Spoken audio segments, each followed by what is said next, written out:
After 60, are you still waiting for people who forgot you long ago? Stop. The Buddha's wisdom is clear. Waiting for those who left you behind is the fastest way to lose your peace forever.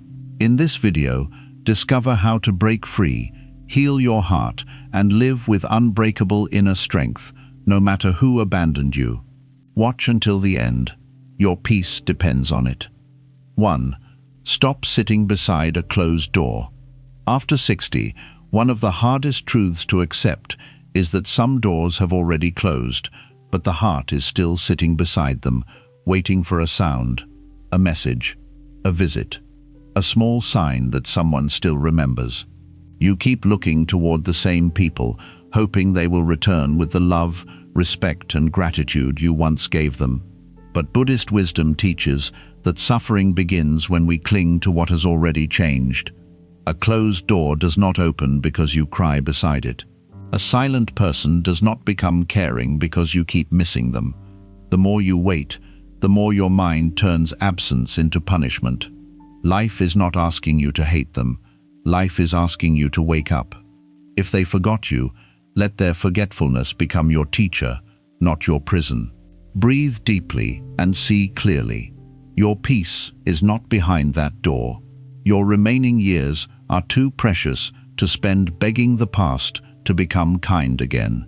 Stand up from that closed door, gently, with dignity, and return to the life that is still waiting for you. 2. Their forgetting is not your worth. When people forget you after everything you gave, the mind begins to ask painful questions. Was I not important? Did my love mean nothing? Were my sacrifices invisible? This is where the heart becomes trapped, because you start measuring your value through someone else's attention. But Buddhist wisdom teaches that your worth does not rise when people remember you, and it does not fall when they forget you. Their silence is not the truth of your life. It is only the condition of their mind. Some people are careless, some are distracted, some only remember others when they need something. But their forgetfulness cannot erase the kindness you gave, the patience you carried, or the years you survived with a soft heart. A flower does not lose its fragrance because no one stops to smell it. In the same way, your goodness remains goodness, even when it is not returned. After 60, stop asking absent people to prove that you mattered. You mattered in every moment you loved sincerely. Let their forgetting reveal their path, not your value. Your peace begins when you stop begging the world to confirm what your soul already knows. 3. Attachment turns memory into suffering. Memory itself is not the enemy. Memory is natural. After 60, your heart carries many rooms filled with old voices, old faces, old promises, old meals shared, old laughter, old seasons, and people who once felt so close that you never imagined they could become distant. Sometimes a name appears in your mind without warning. Sometimes a place reminds you of them. Sometimes the evening becomes quiet, and suddenly the past sits beside you like it never left. This is human. This is not weakness. But Buddhist wisdom teaches that suffering begins when memory becomes attachment.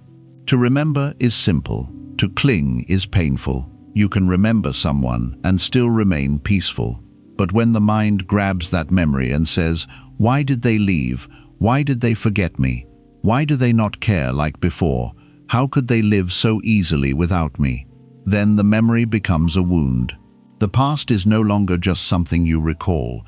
It becomes something you enter again and again until your present life disappears under the weight of what is gone. This is how attachment works. It does not always shout. Sometimes it whispers. It tells you to check your phone one more time. It tells you to think about what they used to say. It tells you to compare today's silence with yesterday's closeness. It tells you that if you keep remembering strongly enough, maybe somehow the past will return and repair your heart. But the past does not return because the mind keeps touching it. The past only becomes heavier. In Buddhism, everything is impermanent. Every relationship, every feeling, every body, every season, every attachment, every moment.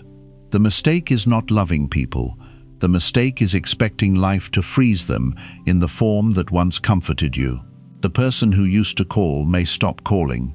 The child who needed your hand may build a life far away. The friend who once understood your tears may become busy with their own pain. This does not mean love was fake. It means life moved. And when life moves, wisdom must move with it.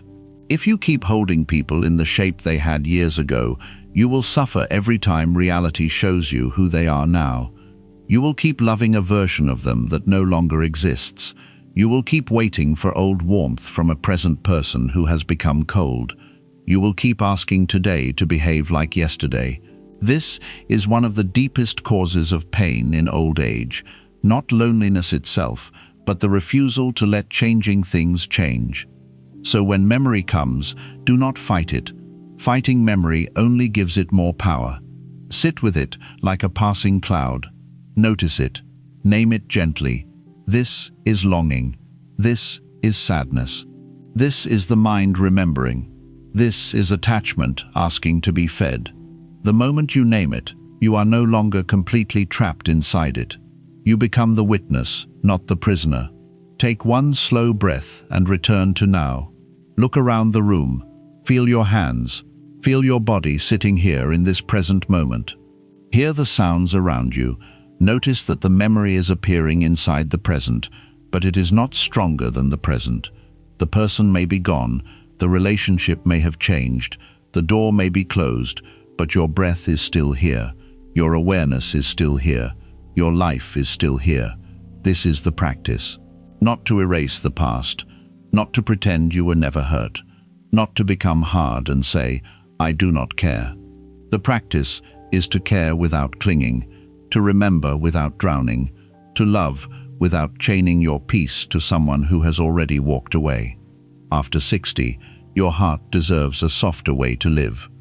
You have already carried enough. You do not need to keep reopening the same old wound just to prove that your love was real. Real love does not need endless suffering as evidence. Sometimes the deepest love is honored by releasing the grip, bowing to what was, and allowing life to continue. Tell yourself, yes, they were part of my life.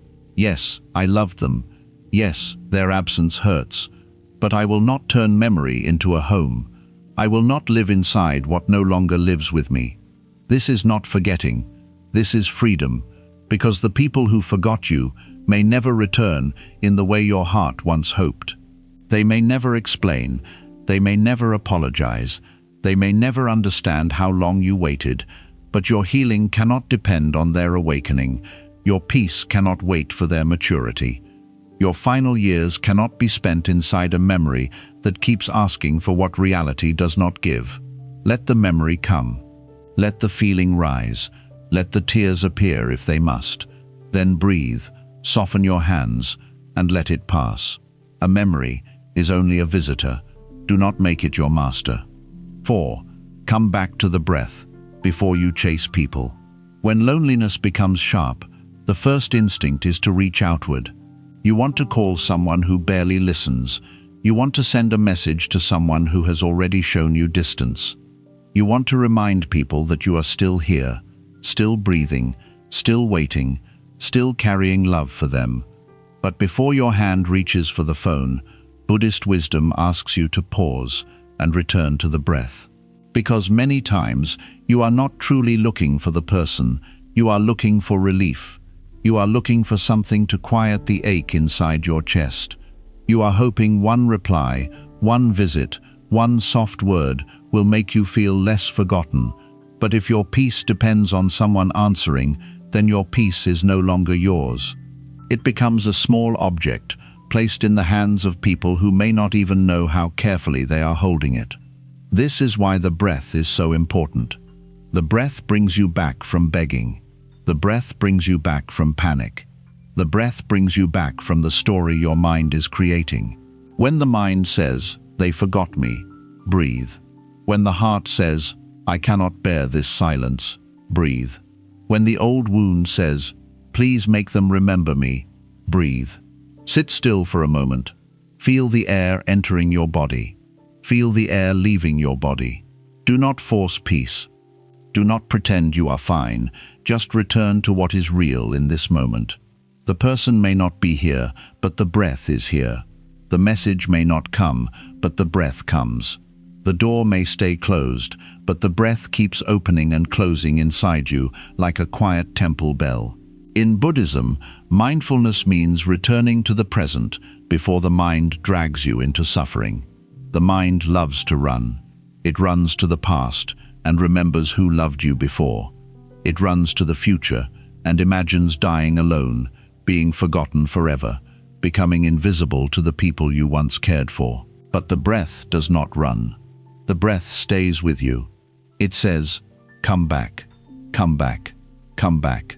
After 60, this practice becomes sacred, because your time is too precious to spend chasing people from a place of emptiness. If someone must be contacted, contact them from calmness, not hunger. If someone must be loved, love them from dignity, not desperation. If someone must be forgiven, forgive them from wisdom, not fear of being alone. There is a great difference between reaching out and chasing. Reaching out is peaceful. Chasing is painful. Reaching out says, I remember you with kindness. Chasing says, please rescue me from my own loneliness. Reaching out leaves space for silence.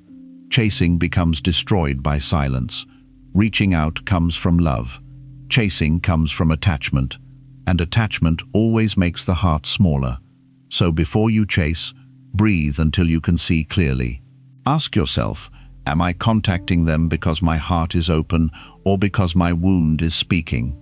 This question can save you from many humiliations, because sometimes the person you are about to chase has already shown you who they are.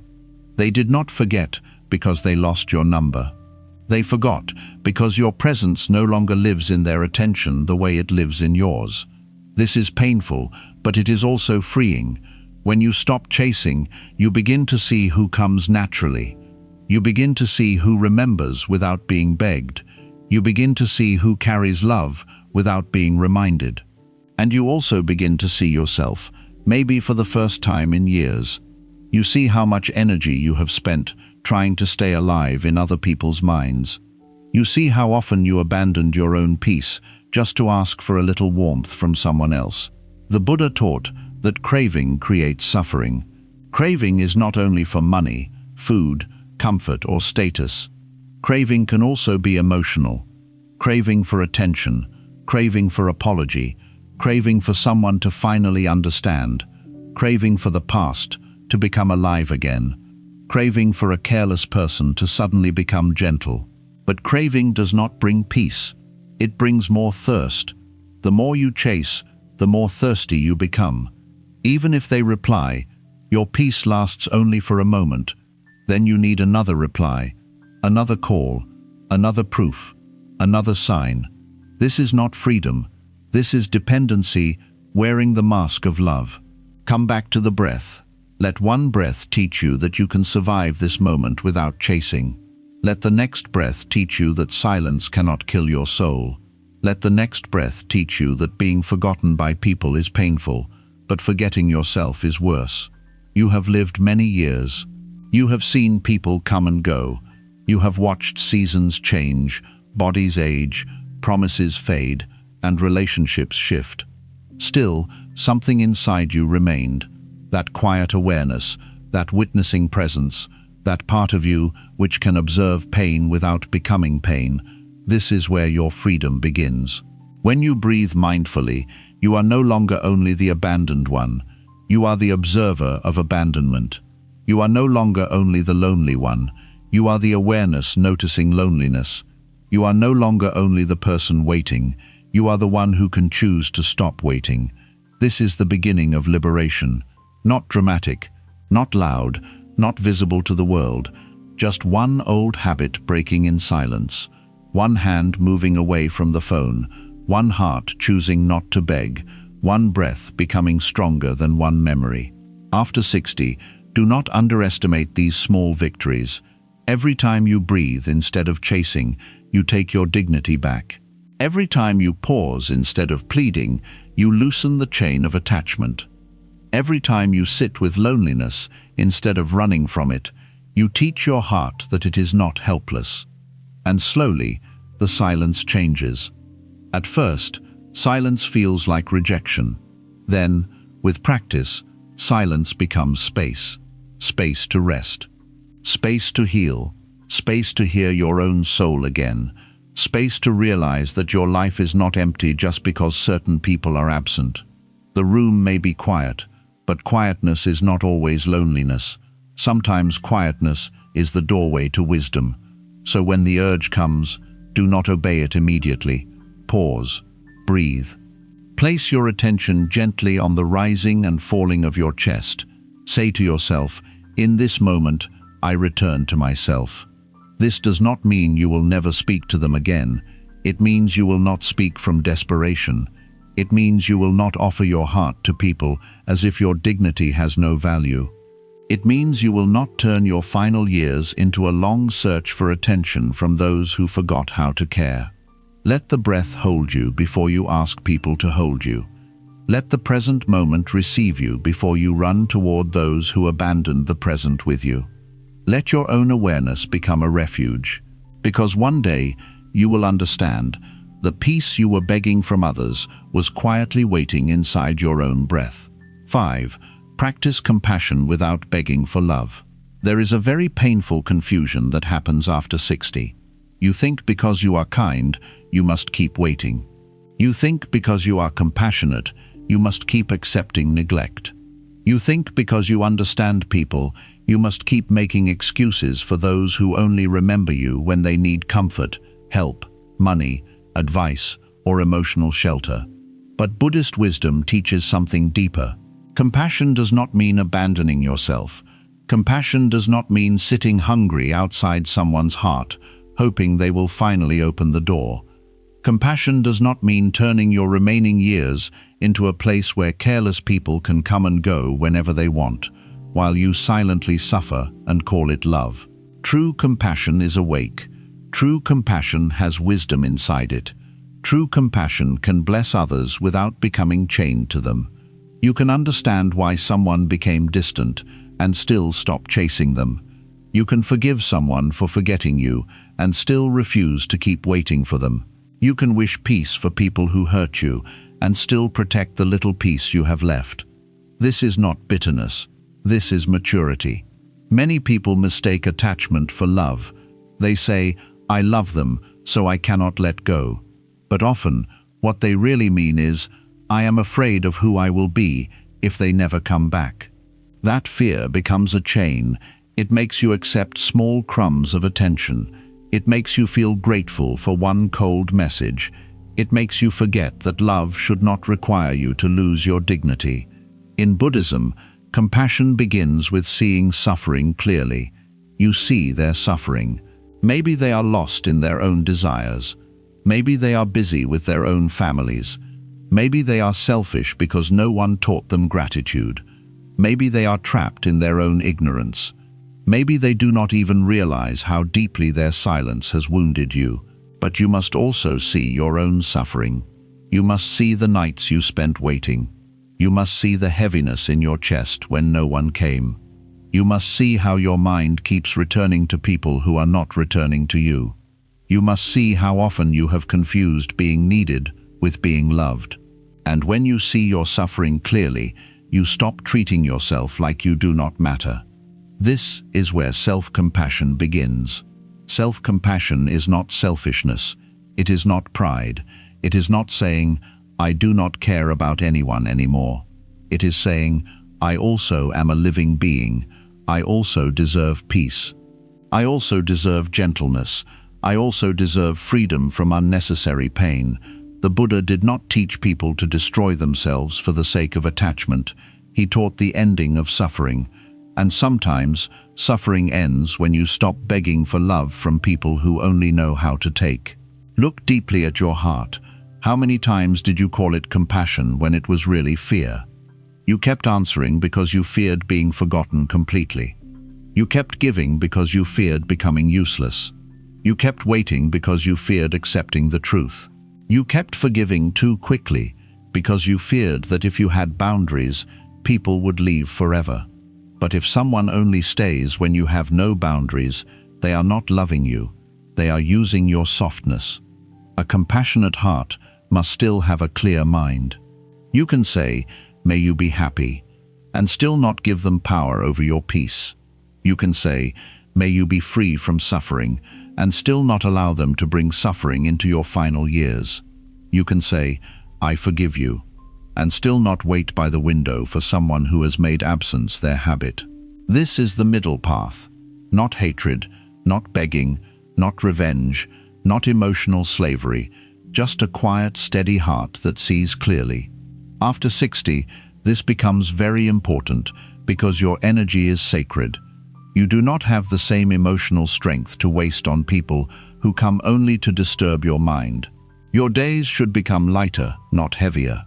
Your home should become a place of peace, not a waiting room for people who forgot how to love properly. So practice compassion in a wiser way. When you think of those who forgot you, do not curse them. Cursing them keeps them alive in your anger. Do not spend your mornings imagining what they should have done. Do not spend your evenings rehearsing the words you wish they would finally understand. That is still attachment. That is still suffering. Instead, sit quietly and breathe. Bring their face into your mind. Then say gently, "May you be free from ignorance. May you awaken. May you learn to love with more awareness. May you be peaceful." Then bring your own face into your mind. Say, "May I be free from waiting. May I be free from craving. May I be free from the pain of begging to be remembered. May I be peaceful." This practice softens the heart without making it weak. Because the goal is not to hate the people who forgot you. The goal is to stop giving them the power to define your inner weather. Some people will never understand your love. Some people will never return what you gave. Some people will never sit down and say, "I am sorry I left you alone when you needed me." If your peace depends on that apology, then your peace may never arrive. So release the demand, not because they were right, but because your soul needs rest. Compassion without wisdom becomes self-neglect. Wisdom without compassion becomes coldness. But when compassion and wisdom walk together, you become free. You can love the world, but you do not beg from it. You can care for people, but you do not collapse when they are careless. You can keep a soft heart, but you no longer place it in unsafe hands. This is powerful, because after 60, the heart often becomes afraid. It says, "If I stop waiting, does that mean I stop loving?" No. Sometimes stopping the wait is the purest love, because you are no longer demanding that someone become different just to satisfy your longing. You are allowing them to be as they are, while you also allow yourself to be free. You stop saying, "Come back so I can be peaceful." You begin saying, "Whether you come back or not, I will practice peace." That is liberation. And when you live this way, something inside you becomes calm. You no longer chase every person who becomes distant. You no longer panic when someone forgets to call. You no longer treat silence as proof that you are worthless. You begin to understand that many people are asleep inside their own lives, and you do not need to lose your own awakening trying to wake them. Let them be on their path. You return to yours.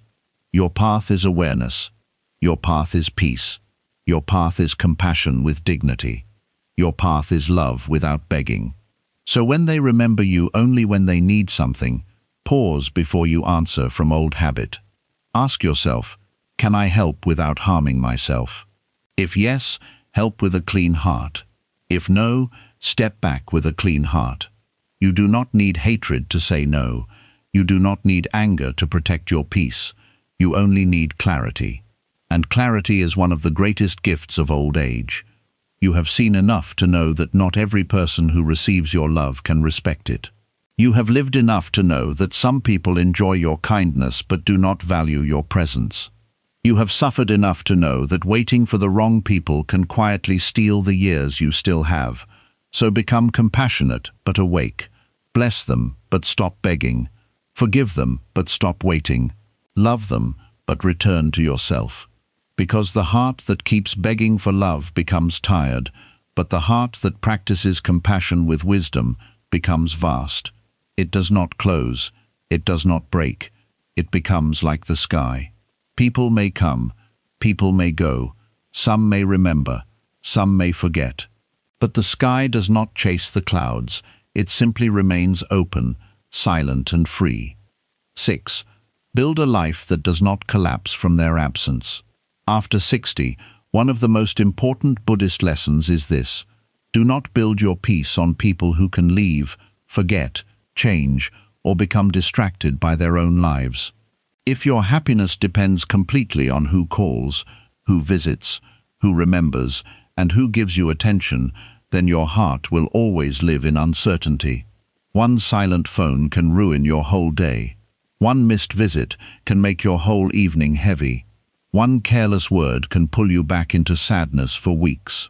This is not because you are weak. It is because your inner home has been built outside yourself. You placed your peace inside other people's behavior. You placed your worth inside their memory. You placed your comfort inside their presence.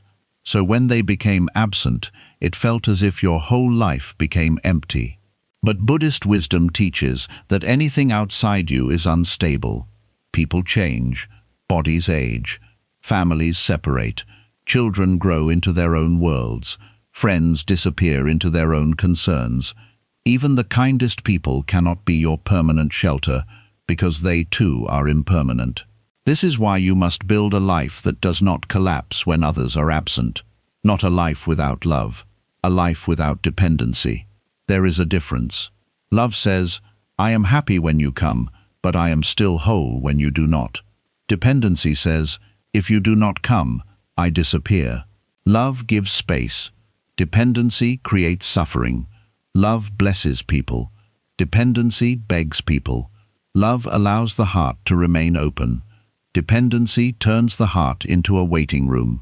After 60, you must begin asking yourself a brave question. What remains of me when no one comes? At first, this question may feel painful.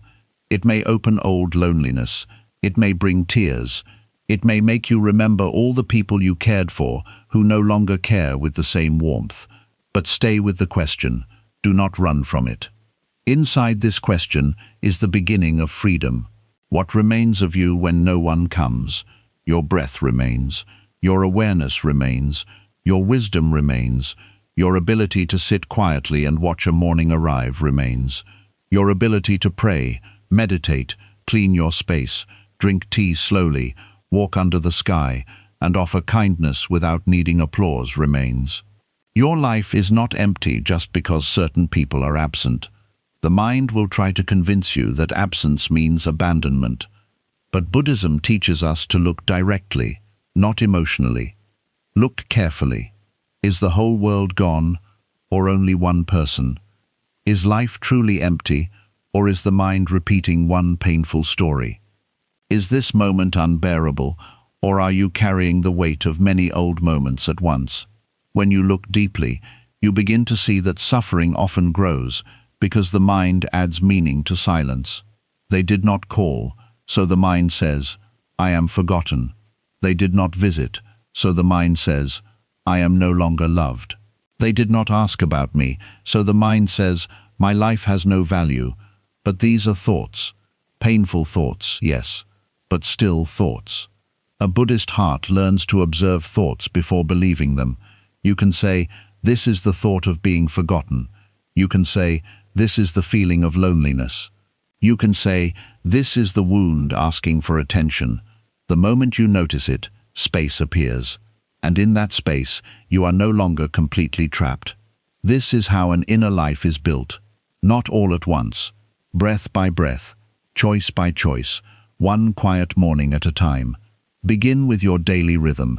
A peaceful life after 60 does not need to be dramatic.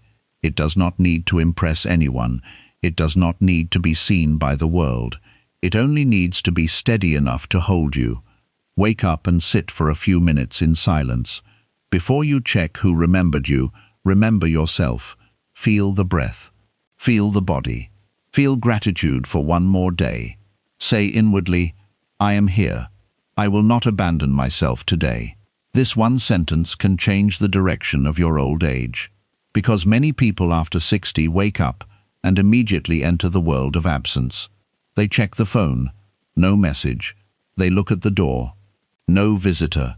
They remember who used to call. They compare the present with the past, and before the day has even begun, the mind has already placed them inside sorrow. Do not begin your day by counting who forgot you. Begin your day by touching what is still here. Your breath is here. The light is here. The floor beneath your feet is here. Your heart, even after being hurt, is still capable of awareness. This is not small. This is sacred. Then build simple anchors. Make your room a place of peace. Keep it clean, not for visitors, but for your own mind. Drink water slowly. Eat with attention.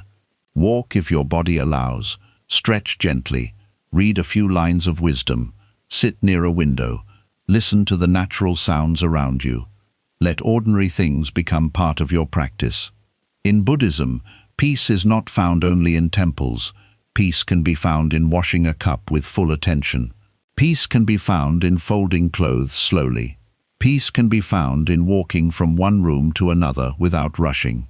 Peace can be found in placing your hand on your heart and saying, "This moment is enough."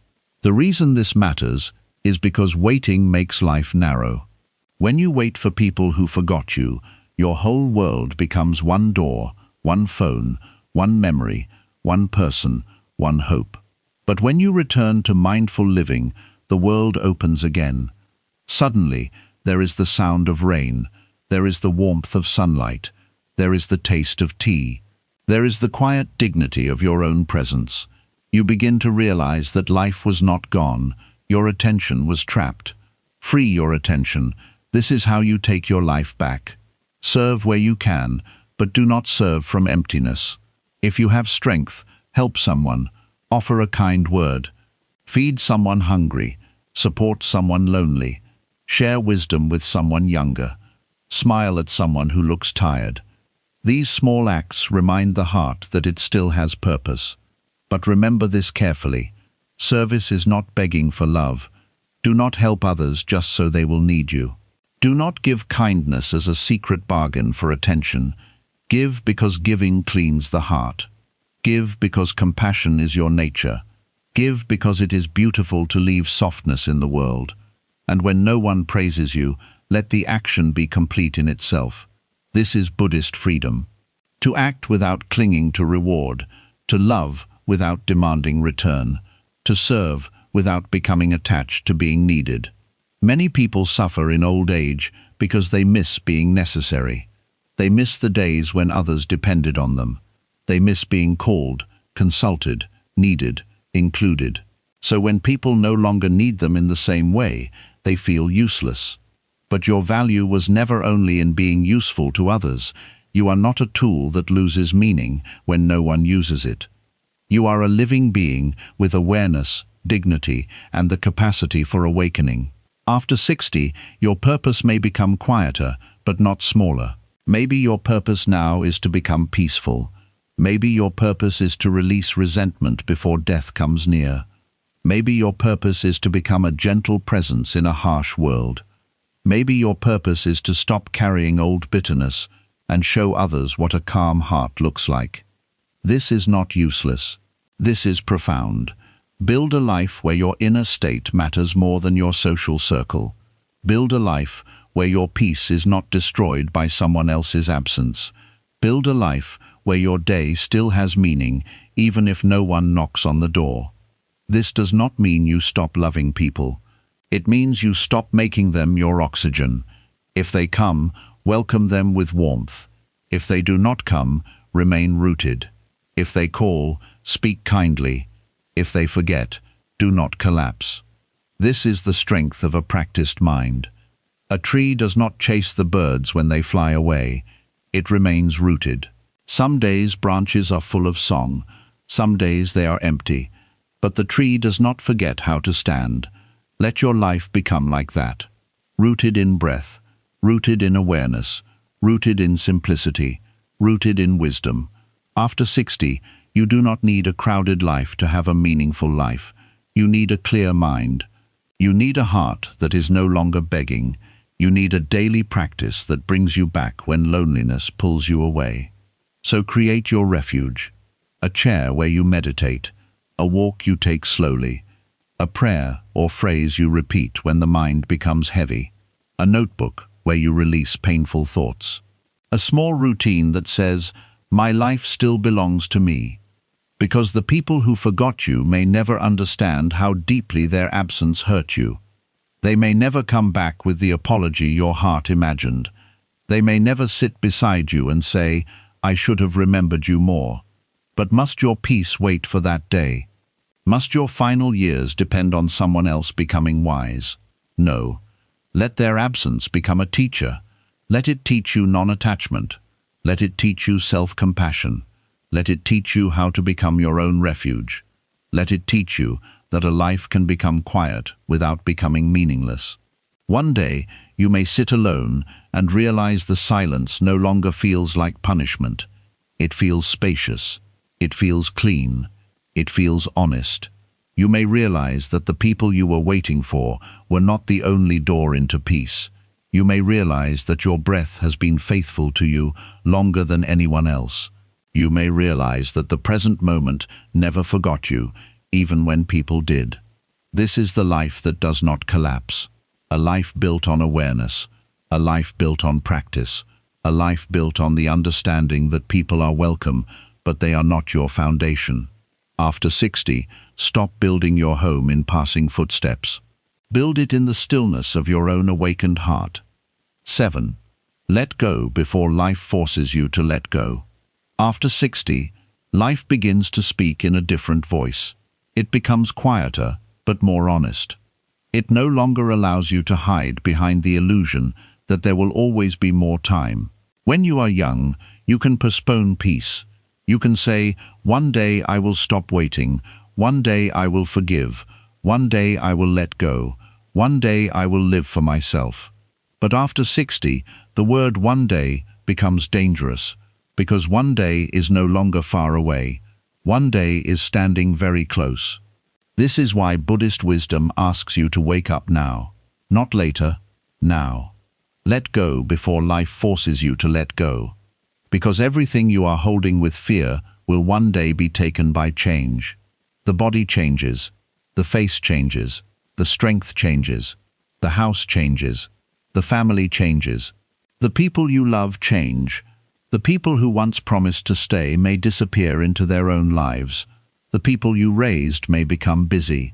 The people you helped may forget. The people who once needed you may no longer look back. This is not cruelty. This is impermanence, and impermanence is not a punishment. It is the nature of life. The problem is not that things change. The problem is that the heart keeps demanding that changing things remain the same. You want old warmth from people who have become distant. You want old attention from those who now give their attention elsewhere. You want old gratitude from people who received your sacrifices but never learned how to honor them. You want the past to come back and behave properly, but the past cannot be corrected by waiting. The past cannot be repaired by suffering. The past cannot become kinder because you refuse to release it. After 60, this truth must enter the bones. If you do not let go with wisdom, life will make you let go through pain. If you do not release gently, you will be dragged by reality. If you do not open your hands, time will open them for you, and time is never gentle with a clinging heart. A clinging heart keeps asking, "Why did they forget me?" A wise heart begins asking, "Why am I still abandoning myself for those who forgot?" A clinging heart says, "Maybe they will come back and give me peace." A wise heart says, "Peace cannot depend on someone who does not know how to return." A clinging heart keeps staring at closed doors. A wise heart turns around and finds the path still beneath its feet. This is the turning point. The moment you stop begging life to bring back what has passed, you begin entering freedom. In Buddhism, letting go does not mean you never loved. It does not mean you become cold. It does not mean you erase people from your memory like they were nothing. Letting go means you stop turning love into a chain. You stop turning memory into a prison. You stop using your remaining years to keep alive relationships that only survive because you are the one waiting, calling, remembering, excusing, and hurting. Look deeply. Some people are only still in your life because your attachment keeps them there. Not their effort, not their care, not their presence. Your attachment. You keep them alive through thoughts. You speak to them in your mind. You imagine what you would say if they returned. You replay what they did. You create conversations that never happen. You wait for apologies they may never give. You hold space for people who no longer hold space for you. And slowly, your mind becomes crowded with absent people. This is not peace. This is not love. This is suffering. The Buddha taught that craving is the root of suffering. Many people think craving means only craving money, comfort, pleasure, or power. But craving can also be emotional. Craving to be remembered, craving to be chosen, craving to be appreciated, craving for someone to finally understand how much they hurt you. Craving for one call, one visit, one sentence that proves your years were not wasted. But craving always says, I cannot be peaceful until I get this. And that is the trap. Because if the thing never comes, your peace never begins. After 60, you cannot afford to postpone your peace until careless people become wise. You cannot afford to wait for the ungrateful to become grateful. You cannot afford to build your final years around the hope that those who forgot you will suddenly remember with the depth your heart desires. Maybe they will. Maybe they will not, but your freedom must not depend on maybe. Letting go begins when you tell yourself the truth, without hatred. They may never return the way I hoped. They may never understand what I gave. They may never see the loneliness they caused. But I will not spend what remains of my life waiting for their awakening. This sentence is not bitter. It is liberation. It is the moment your heart stops kneeling before absence. It is the moment you stop living like your soul is waiting for permission to rest. There is a deep dignity in letting go before you are forced to. There is wisdom in releasing the rope before it burns your hands. There is strength in saying, I loved, I gave, I cared, but now I must return to peace. Many people fear letting go because they think it means the relationship meant nothing. But this is not true. Something can be meaningful and still be over. Someone can have been important and still no longer belong in the center of your life. A memory can be precious and still not deserve to control your present. The flower blooms, then falls. The day arrives, then fades. The breath enters, then leaves. Nothing stays by force. When you understand this, you stop treating impermanence like betrayal. You begin to see it as the law of life. You no longer ask the river to stop moving just because you loved one moment of water. You bow to what was, and you allow it to pass. This is not easy. Sometimes letting go feels like losing twice. First you lose the person, then you lose the hope that they will become who you needed them to be.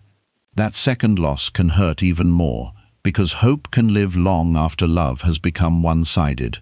Hope can keep an old wound fresh for years. Hope can make you wait for someone who has already shown you their capacity. But not all hope is holy. Some hope is attachment in gentle clothing. Some hope does not heal you. It delays you. If hope keeps you alive, keep it. But if hope keeps you chained to people who forgot you, release it. If hope makes you patient with life, it is wisdom. But if hope makes you tolerate neglect, it is suffering. If hope opens your heart, it is beautiful. But if hope keeps you staring at a closed door, it has become a prison. After 60, choose freedom over painful hope. Choose truth over fantasy. Choose peace over emotional waiting. And do it with a soft heart. You do not need to hate anyone to let go. Hatred is just another chain. Anger keeps the person alive inside you. Resentment keeps repeating their name in the mind. Bitterness turns your own heart into a room where their absence still controls the air. Letting go is cleaner than hatred. Letting go says, I release you from the role I kept forcing you to play in my happiness. Letting go says, I release myself from expecting warmth where there is only distance. Letting go says, I will not use my pain to keep you close. This is noble. This is mature. This is deeply Buddhist. Sit quietly and imagine your hands holding all the people who forgot you, the ones who stopped calling, the ones who only came when they needed something, the ones who never asked how lonely you were, the ones who made you feel invisible after all you gave. Now breathe in, and as you breathe out, imagine your hands opening, not throwing them away, not cursing them, just opening. Let them be as they are. Let them walk their path. Let them carry their karma. Let them learn when life teaches them. Let them remember you or forget you. Let them return or never return.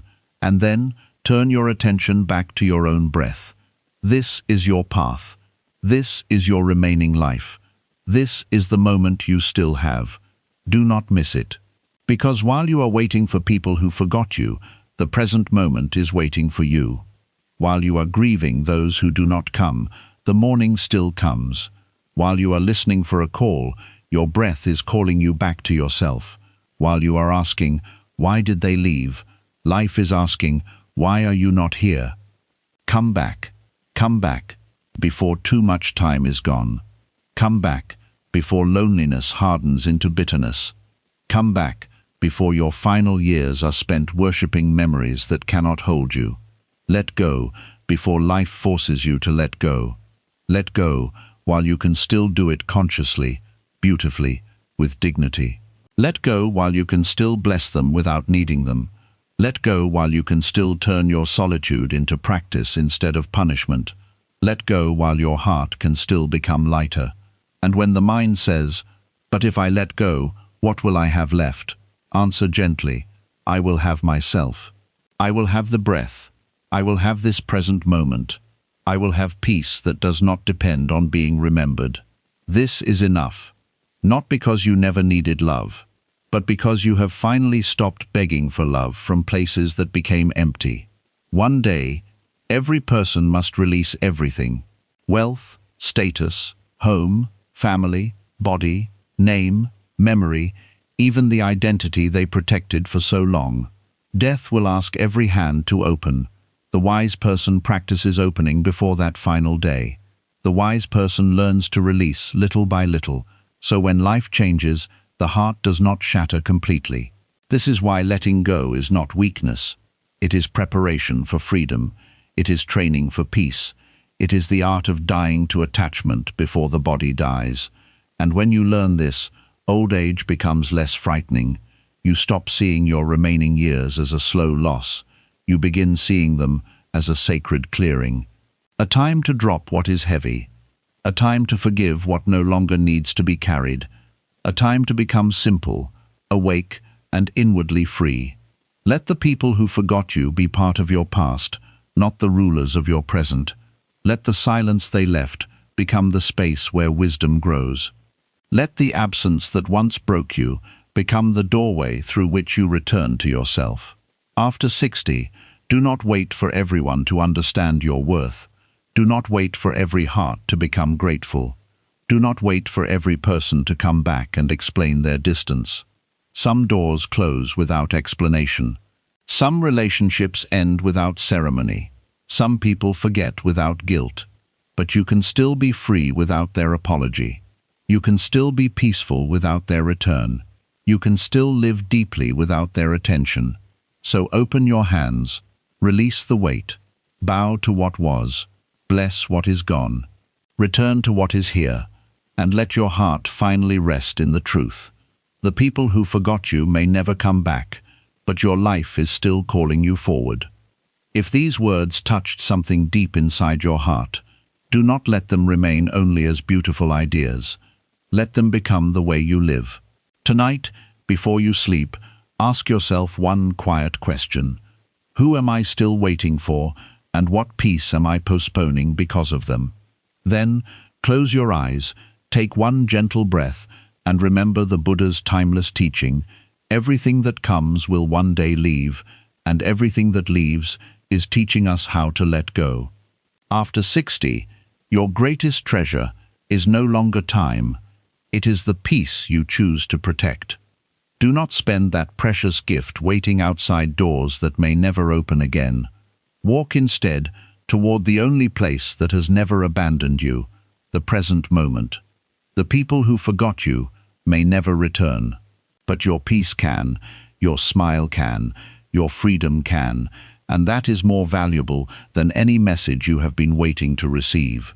May your heart become lighter with each passing day. May attachment slowly dissolve into wisdom. May loneliness transform into peaceful solitude.